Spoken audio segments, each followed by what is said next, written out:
We're back. And it's just us today. It's been so long.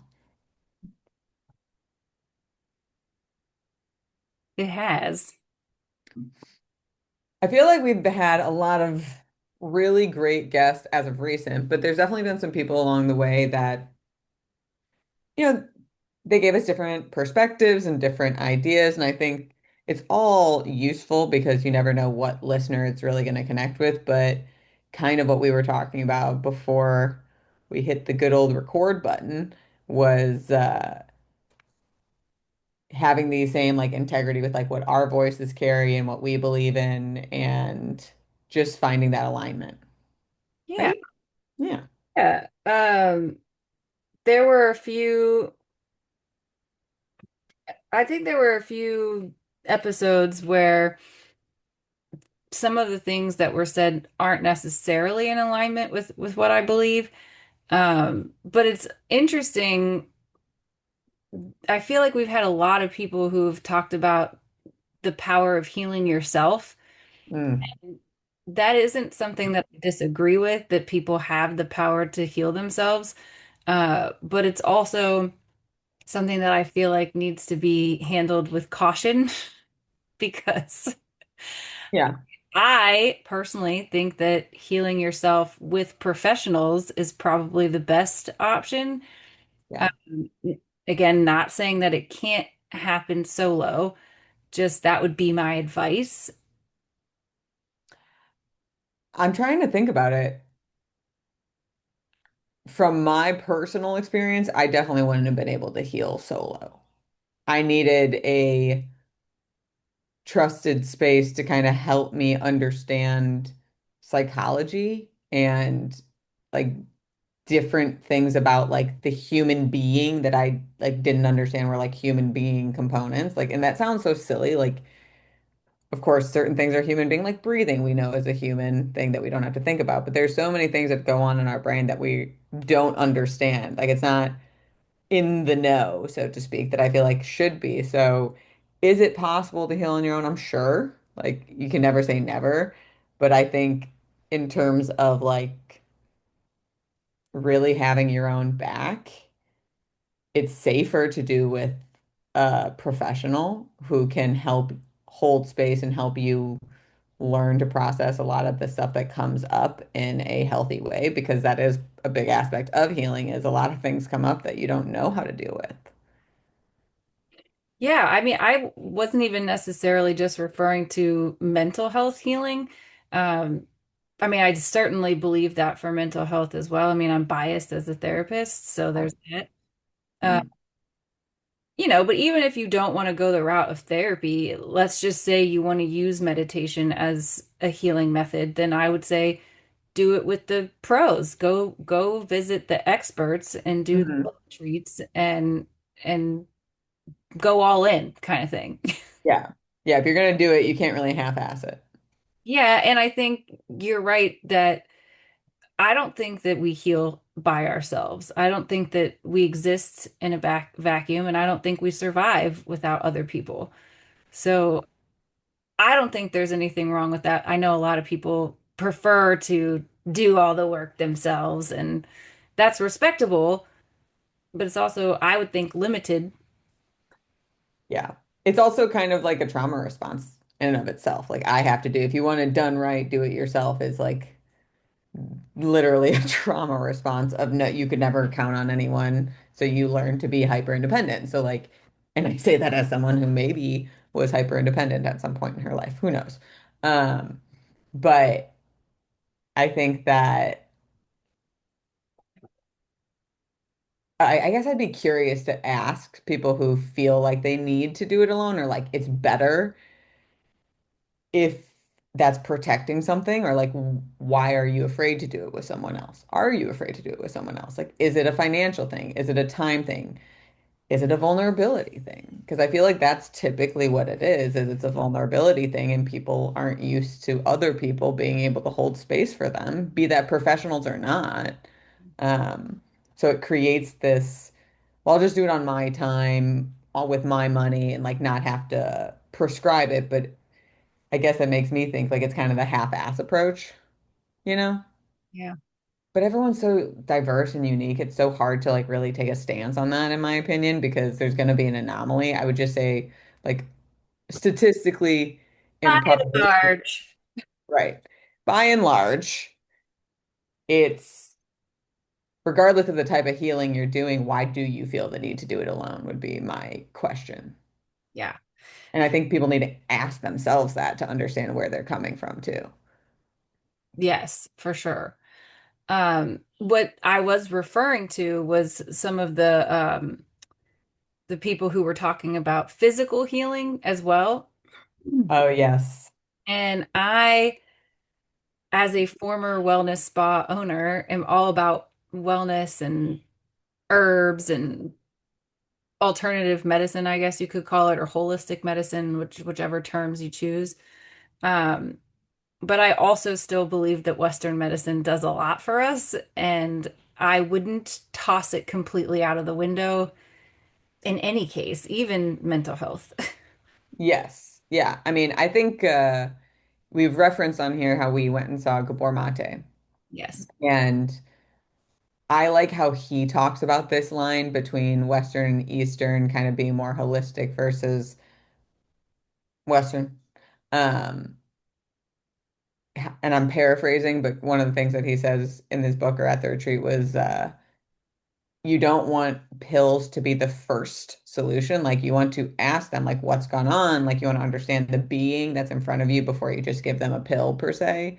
And then use the medication if it gets to that point, like if some of the more holistic things don't work or aren't supportive in the healing process, then maybe it needs to be something that's a collaborative journey where you're on Western pills and doing holistic practices, building that kind of capacity in your body and maybe being able to tear down the meds and then kind of go into the holistic nature and maybe not. And I think that's kind of the individual person, but I definitely think like there's a huge like warning label that comes with like don't do anything that's been like Western scientifically proven. I think that everyone's unique body is theirs and like understanding how to work with your body and make the best decisions for you is important. What that looks like is a personal choice, but to minimize the impact of Western medicine, I think isn't seeing everything with our eyes fully open. Yes.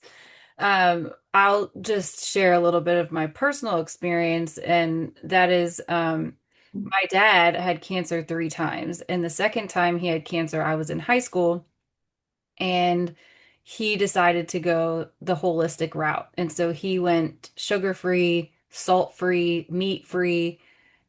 He did enemas, he did carrot juice. Mm. He did carrot. I mean, I got so tired of hearing the carrots chop because it was Uh, he did yeah. like 3 huge jars of carrot juice every day. So we constantly had carrots in our house and whatever.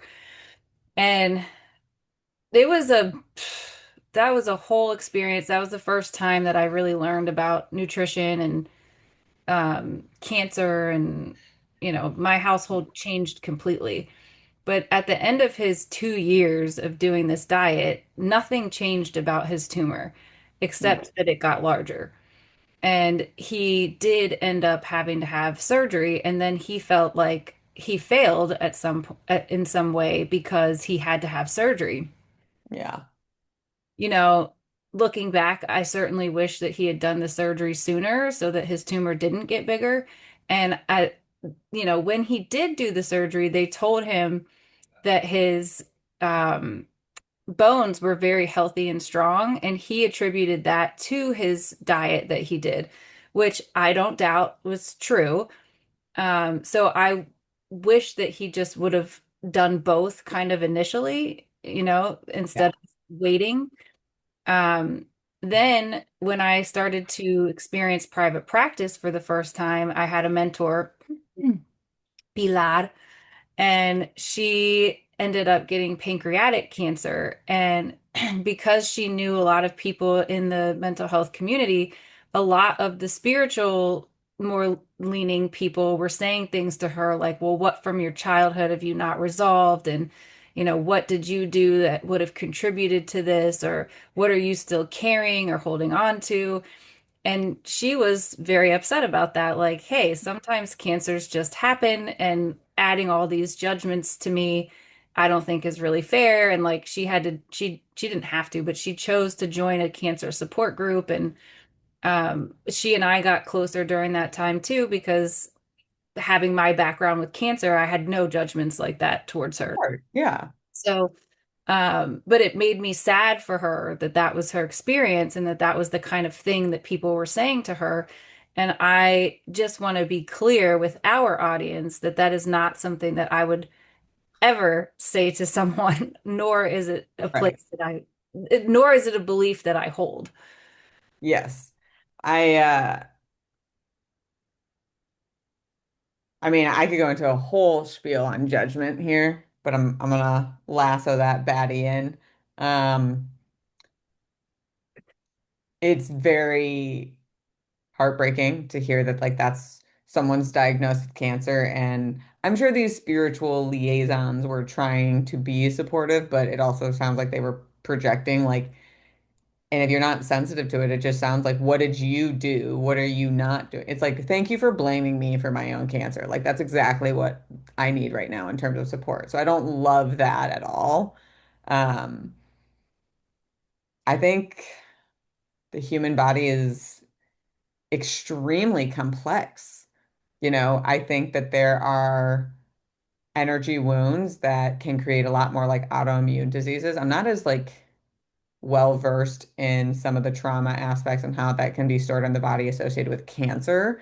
I am more knowledgeable around like the impact with autoimmune disease, and like repression and things of that nature and like how that energy stores. So, like, but still, that's not like a blaming thing. I just recognize that if you look at the data and you have certain characteristics, or if you have certain traumas, that it's a very strong possibility that your body's responding and will perpetuate this problem if you don't evolve how you're being around certain things. Now, caveat, I think that comes with the most spectacular thing, which is freaking choice.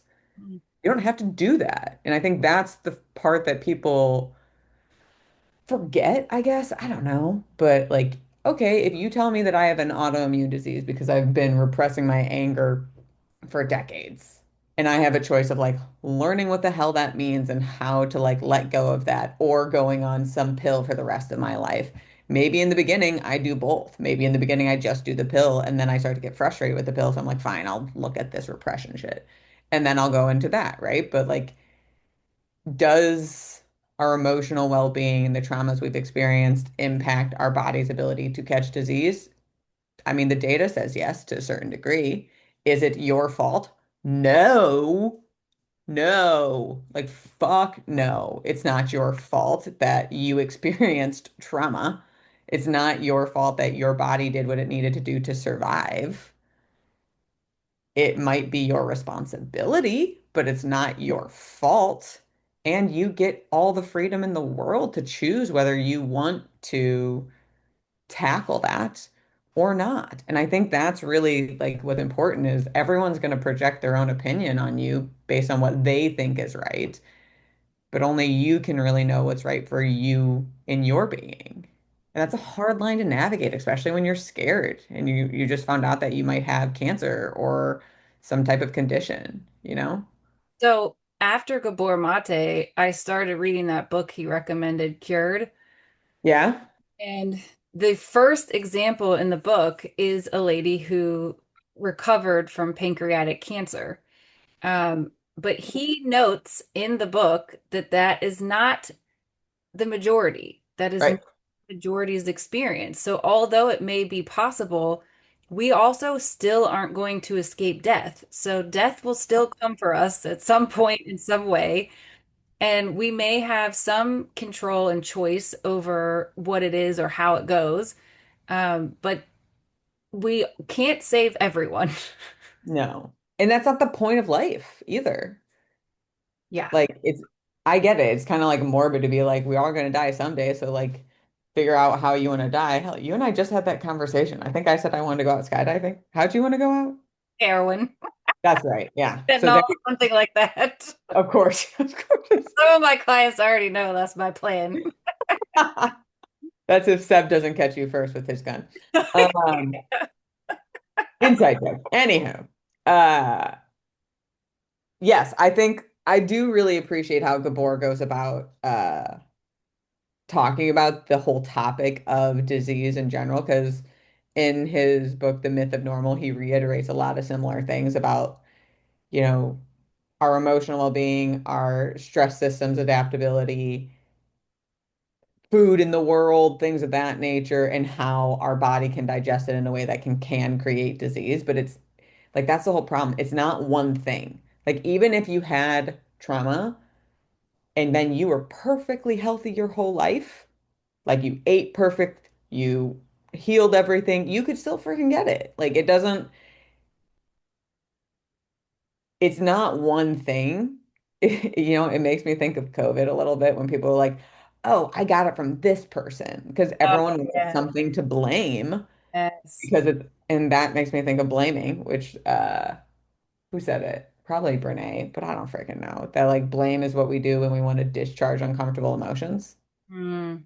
So like, yeah, that makes sense. You get sick and you want to blame something else, be that getting sick with COVID or cancer. Like you want to say this person did it because then you're not like you're sick, regardless of how you got it. And you're not going to go do like a trace to see who gave it to you. So like, I don't know. I think that the whole idea we need to blame someone is a problem to me. I agree. I don't like the blame game. I don't think it's useful. I think it's better for us to focus on, okay, what are we going to do now? And actually, in the last podcast, our guest Matt was talking about that, about how it can't be any other way because it's not. Yeah. So let's just figure out where to go from here. And there's all kinds of directions you can go from here, but going back to blame isn't necessarily useful. No, I mean it keeps you where you are. It's familiar, sure. And like again, if that's your choice, more power to you, man. Do whatever like you want to do. I credit my granny for this one. My grandfather passed away 17 years before she died, and I remember when I was in college, I was an hour away from her. That was intentional, and I was involved with like the physical fitness group at uh, the nursing home nearby. And I had all these exercises I was excited to teach her. And I went over, took her out to dinner, showed her these exercises, and she pulled me over, just grabbed my hand. She goes, honey, I'm not going to do any of those. And I'm like, but Granny, if you did, you could get out of the chair easier. You could go for walks. Like we could play tennis again. She goes, I know. I don't want to though. And I need you to be okay with that. My husband died 15 years ago, I think was at that time.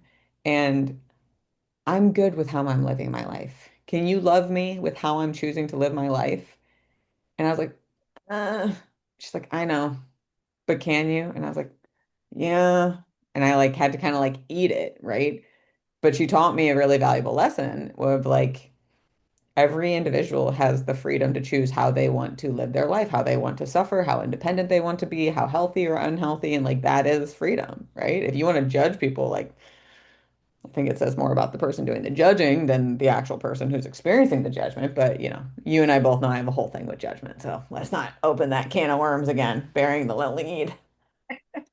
Well, on the trend of personal stories, the other thing that, along these same lines, I was going to share was that when it comes to psychotropic medication, I take psychotropic medication and I don't hide that.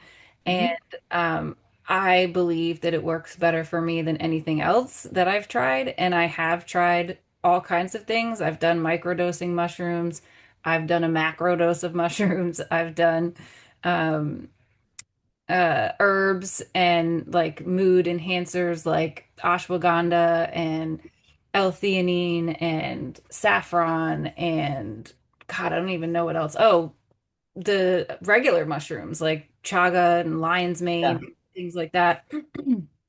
So if there's herbal solution to anxiety. I've tried it, and nothing's worked as well for me as Prozac. Now, I use herbs in addition to the Prozac, but just like any average person, I didn't want to get on meds and I didn't want to stay on meds, and I've tried everything in between, and this is just what works best for me.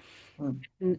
I have also seen it make night and day differences for my clients. And so I do still believe in psychotropic medicine despite all of the um I guess opinions that are out there about it being addictive or being part of the problem, or like our one guest said, a good business strategy. I didn't care for that, because that's also would apply to my work that I do every day, that I'm just wanting people to be sick so they can keep coming back to me. Like that's Not, definitely no, not where I come from. no. I think the angle that I look at therapy from is that we all have room for self-improvement, and that's what therapy is all about. And since we'll never be perfect, we're always working on ourselves. And as human beings, we do best when we have accountability and we have support. And so Yeah. that's what I offer people, and that's how I operate as a therapist. And I just wanted to be clear about those things as well. Oh, I appreciate that. And I think good call out. I do remember when that comment was made, it gave me a little bit of a ick.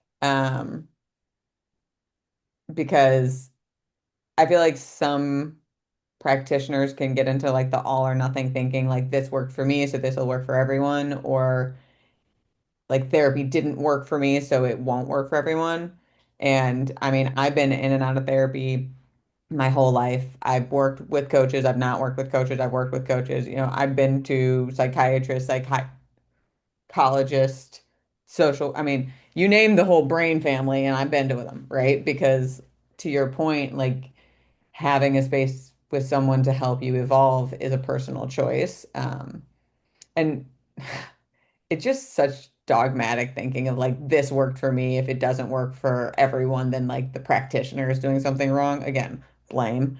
Uh, I'm curious because you just called out something very accurate of like most people who get on meds um, don't necessarily want to in the beginning, and they are afraid that they'll be on them forever.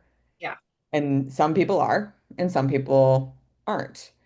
And I'm curious about that in general because I feel like we started to have this conversation sometime recently about like people going on and off their meds and how that can affect relationships and if it's healthy, if it's not healthy, how to do it in general.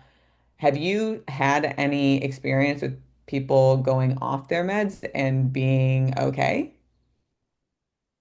Ooh, that's a good question. Yeah, I have actually, now that I think about it. Um, but okay, the caveat here is that person that I'm thinking of has a personality disorder, and disorders usually don't benefit a ton from medication anyway. Um, and do I think that they would probably be even better on medication? Yeah, I do. But like you said, we have the freedom of choice, and I Right. respect that for everyone. Yeah. So, And I think it can also be circumstantial. Like I'm I had a few different clients.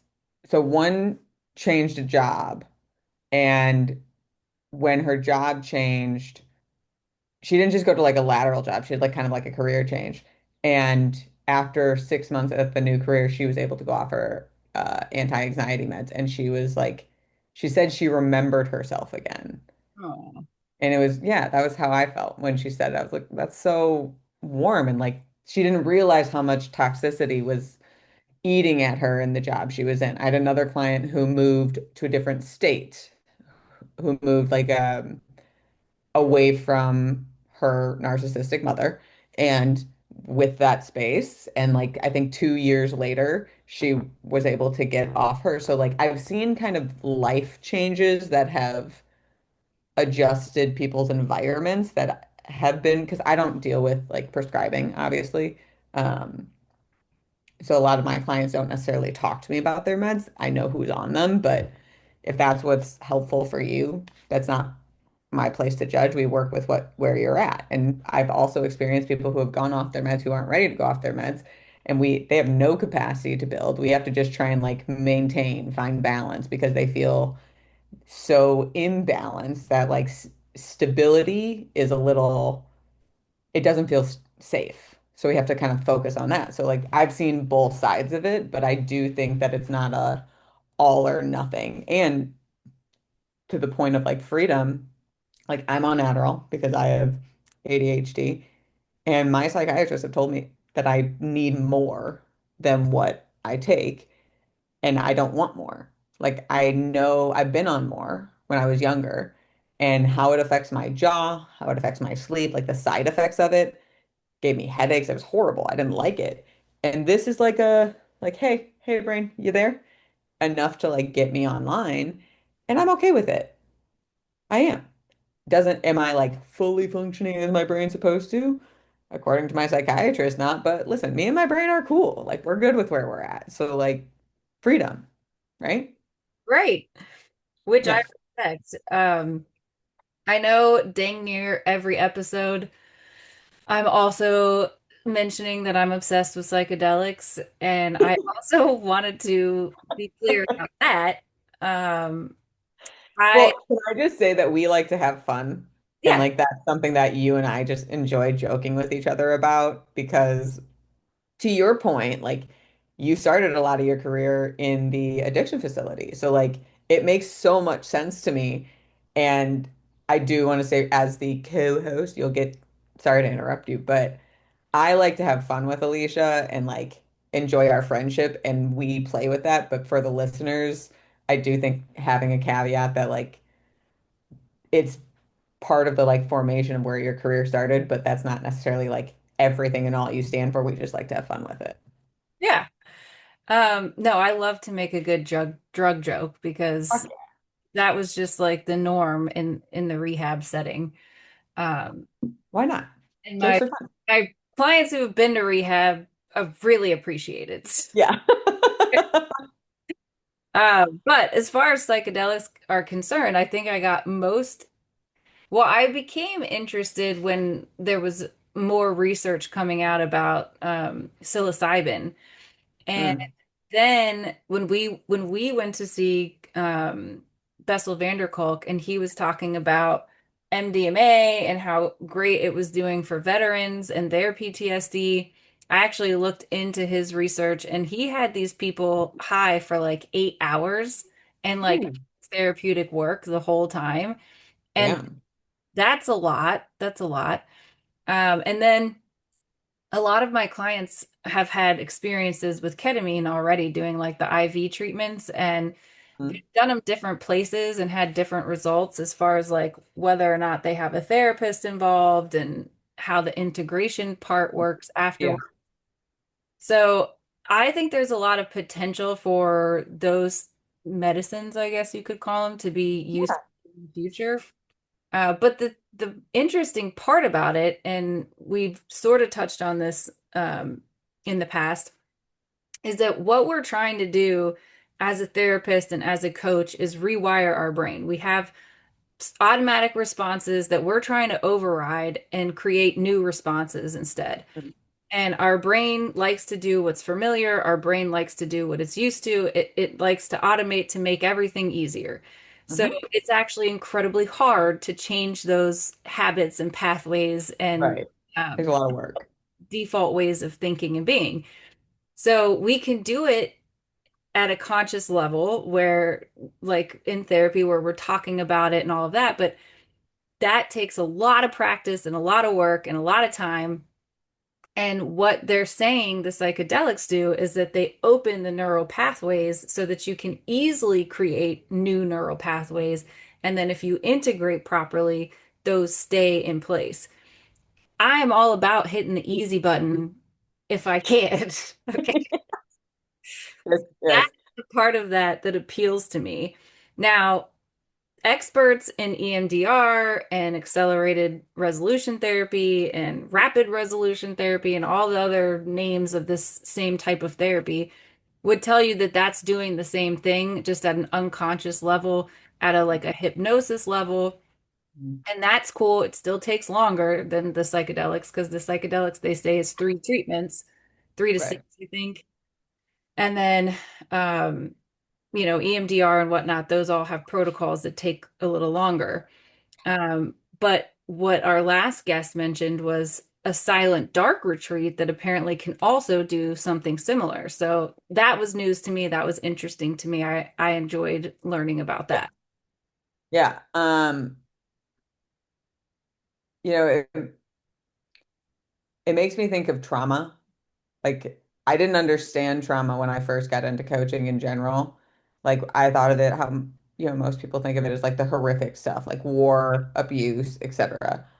And then as I became a coach and just learned more, like, it's not about necessarily what happens to you, it's about what's happening within you, right? Like, and I remember one of the analogies in the book was if a firefighter goes into a fire, they're not going to be traumatized by that because they're trained for that. But if you're an average human being who doesn't have fire training and you are running into a house that's on fire to get like someone you love, for instance, like you're going to feel traumatized by that because your body isn't conditioned. So like technically the same scenario, but one person could have trauma and one person can't, which is why the judgment around it just makes me want to vomit. I'm not going to go down that road, but I'm going to plug that there.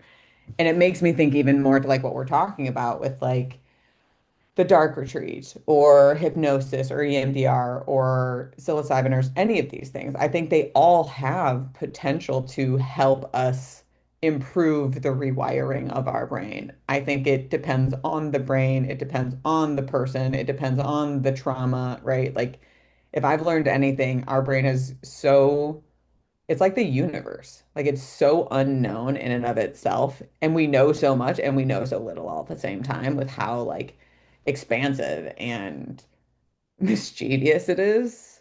So I have a lot of respect for it. I think that, MDMA could work for certain people and not for other people, right? So that's what makes it so challenging. And that's where I really do believe like research and intuition comes in to see like what feels right to you and like learning more. Like I've had plenty of friends who have done like the 3-part, I don't remember what they did. One of them did ayahuasca, one of them did MDMA, I think.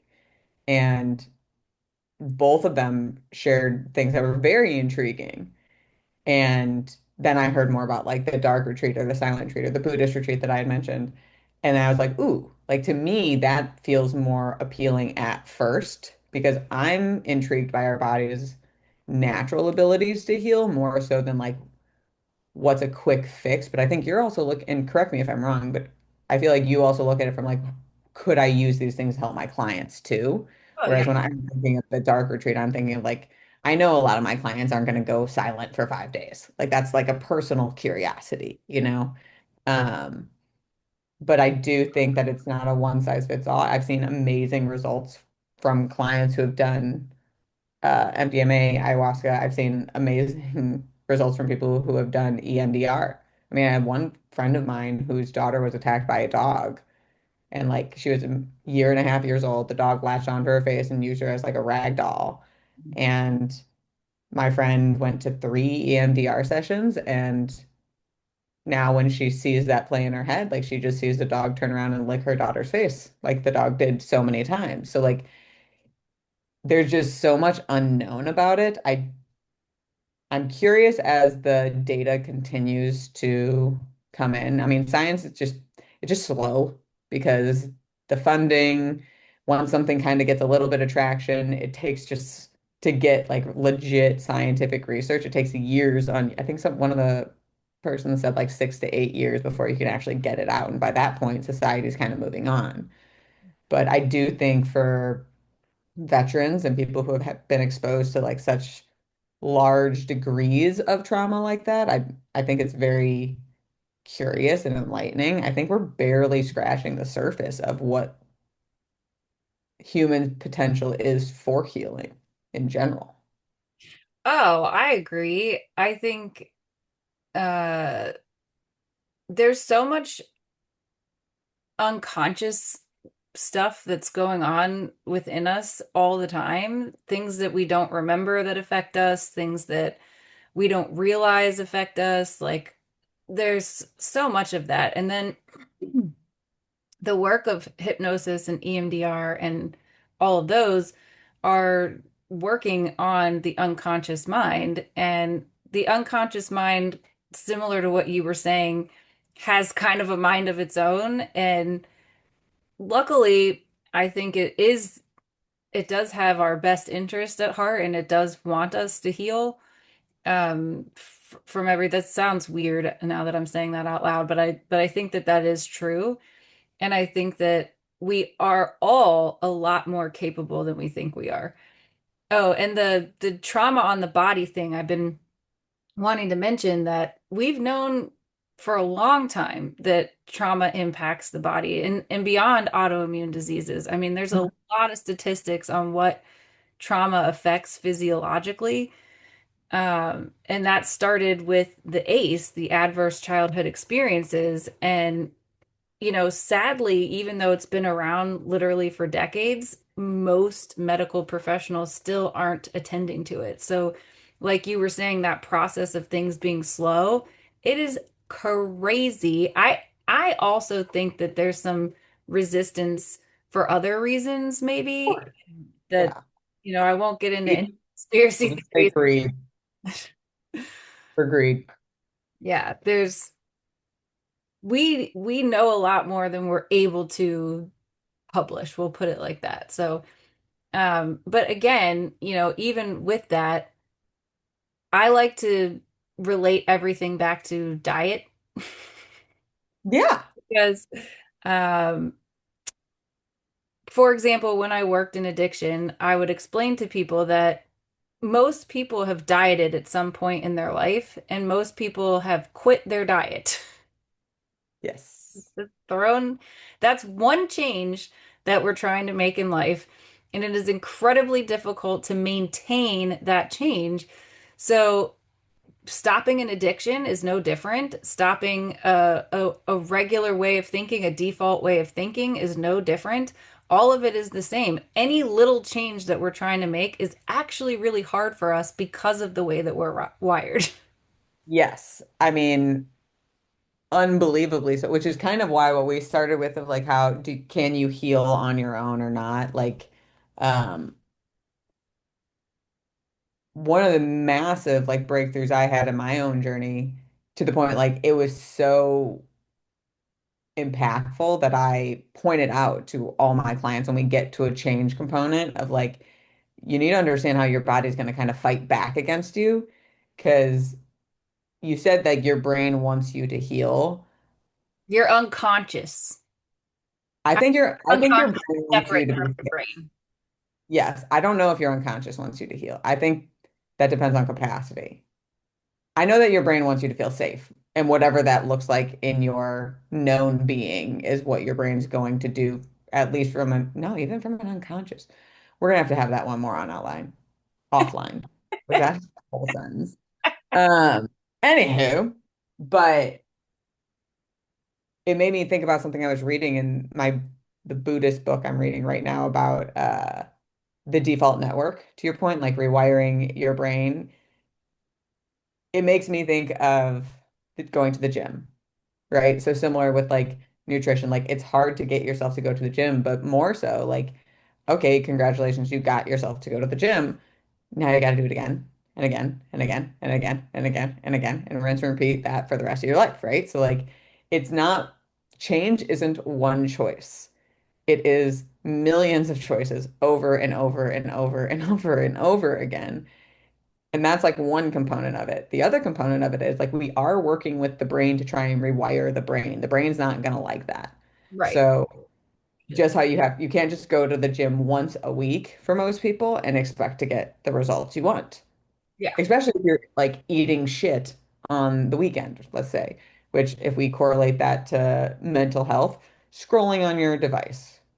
Everyone does it to some degree. That's your eating shit. And I think there's a healthy balance with all of this, which is obviously personal to the brain. But like, if you just go to your therapist or your coach once a week, once every 2 weeks, and you don't do any mental activity between then and your next appointment, like you're not going to see improvements. Yeah. Same thing with the gym, right? So I recognize like there's an ownership for the individual to like continue showing up, not perfectly, that's freaking impossible, but just trying to. I think there's a lot of humility in the understanding that addiction is not like they're not trying to be addicted. No. People who are addicted are typically full of shame and hate themselves because of their addiction. And people change when they want to change because it is millions of micro decisions that you have to make over and over and over and over and over again. But the like thing I wanted to say was like what I tell my clients when they're making a change choice is to understand how their body fights back. Like their body knows homeostasis. It's used to getting a hit of whatever that is, be that cortisol, oxytocin, whatever. And so when it doesn't get that hit, it releases a counter hormone. And the whole purpose of that other hormone is to make you feel physically uncomfortable, which then stimulates our analytical brain to make up stories as to why we're feeling physically uncomfortable. And then it typically prompts most people back into action. And that's why we stay hooked. So I tell people, like, if we're gonna, like, this is what you need to understand. We are going to not scroll for the first 5 minutes of the morning. We are going to wake up, brush our teeth, go to the bathroom, and then we're going to scroll. That's going to be the plan, right? When you wake up, you're going to want to reach for your phone. Your body is going to physically be uncomfortable. Your brain's going to tell you, well, just a little bit. Just take a peek. It won't be that long. And you need to be like, no, Laura told me this was going to happen. I'm going to do what we said, brush my teeth, go to the bathroom and see how I feel. And then I'm gonna get on and let's just get that data and move, right?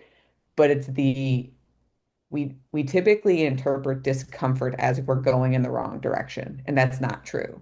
Yeah. And so I feel like it needs to be a huge plug for people who are trying to change, trying to grow. Like if you're feeling uncomfortable, it does not mean you're heading in the wrong direction. It typically means you're heading in the right direction because it's not predictable to the brain yet. Okay, that's a really good point because what just came to my mind is like we also have talked a lot about feeling in your body and getting connected to your body. And a lot of times the way that I view that is that the body will lead you as far as like, hey, this area doesn't feel safe, so I'm not going to go into this area. Uh, Mhm. and I think it's important that we can differentiate between those two because that can be confusing. Like, well, I thought I was listening to my body, and now you're telling me not to listen to my body. And there's a lot of life that's like that, Yeah. to be honest. Like, there's these little nuances that actually matter a lot. Oh, great note. I'm so, because I say to my clients all the time, listen to your body, which is why this, I didn't even realize how hypocritical I was sounding in that. So thank you for calling it out. And I will add a Yeah, little context. you're right about what you're saying there. It's I just know, but attending it's that nuance. 100%. Like I know how how I experience this is when my body's giving me like a listen to me, this is not safe memo. I feel like the extra energy pulsating in my body. I feel very hyper vigilant. I'm very fidgety. My mouth is moving around a lot. I typically get some type of headache. My eyes dry out. So, but most people aren't as attuned to their body as I am. So I do want to make that caveat. But like I had to learn that because I was like, what is going on that I'm feeling so like just like shaky is what it was feeling like. And that's when I was like, this is a signal from your body, like, no, this is not okay. This is not okay. Then when I've experienced like trying to not work as much, for instance, I was sweating on the couch, not because I was hot, not because anything was wrong, because I was trying to not go back to work. And my body was trying to make me feel physically uncomfortable. It was me versus me. Yeah. I'm not going to lose anything. I knew what was going, my body wasn't shaking. I was sweating. I did feel heavy. But besides that, like I was okay. It was just uncomfortable. So I've learned the difference in that for me. And I mean, this is the worst advice, but it's also the most honest.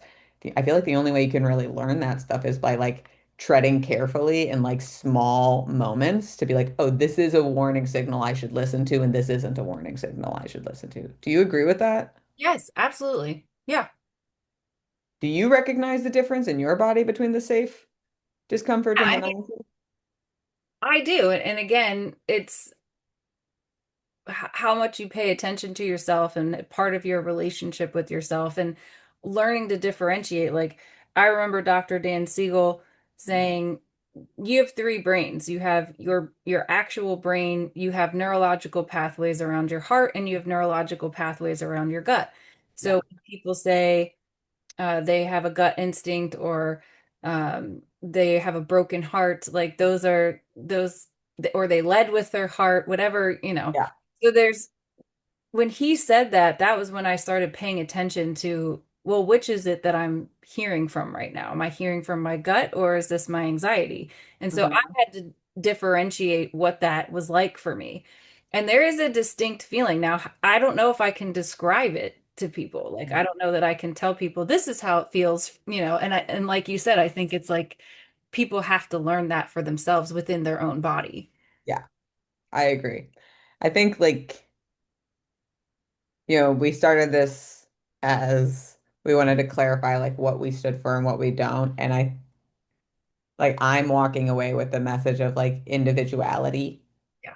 Like as much as this worked for one person, so maybe it could work for you. Like, yeah, that's true. And like, sure, maybe doing psilocybin or something like that could work for you, or maybe a silent retreat is your answer. But like it sucks because you can't really know until you try, but if you want an inkling as to like which direction is for you, getting in touch with your body to like kind of learn your yes signals and your no signals. Like it makes me think of what Matt said last time that our body is the source of truth. Mhm. And that really like grounded me when he said that. I was like, yeah, like whenever I've been uncertain in my brain, my body I could look to be like, what is this telling me? And by doing more meditation and more yoga nidra, just like kind of sense myself, I've learned that skill. But I think it's a very versatile skill people can do if they want more confidence in how to direct themselves. Yeah. Yeah, and I think you're right that everybody's got their own personal journey to take, and I don't think there's a right and wrong way to take your journey. You, you just got to try. Yeah, that's really what it's about. It's just trying, and you don't have to try like Mount Everest. Like try, the hill out back first before you try the biggest thing in the world. But like learning to trust your instincts is one of the greatest gifts that we can have. Speaking of Mount Everest, Laura told me this weekend that one of her family members went on their honeymoon to go hiking, and I was like, "What the hell kind of honeymoon is that?" That sounds Yeah. like a terrible idea. Yeah, that would be my brother and my sister-in-law. They hiked Kilimanjaro for their honeymoon. I know other people probably think that's super cool, but me, I'm like, "Oh, They're no, like, no, I don't want to hike that much. Yeah. that's woo." I'll go on that hill you were talking about. I'll find you at the top of the hill. That seems fair.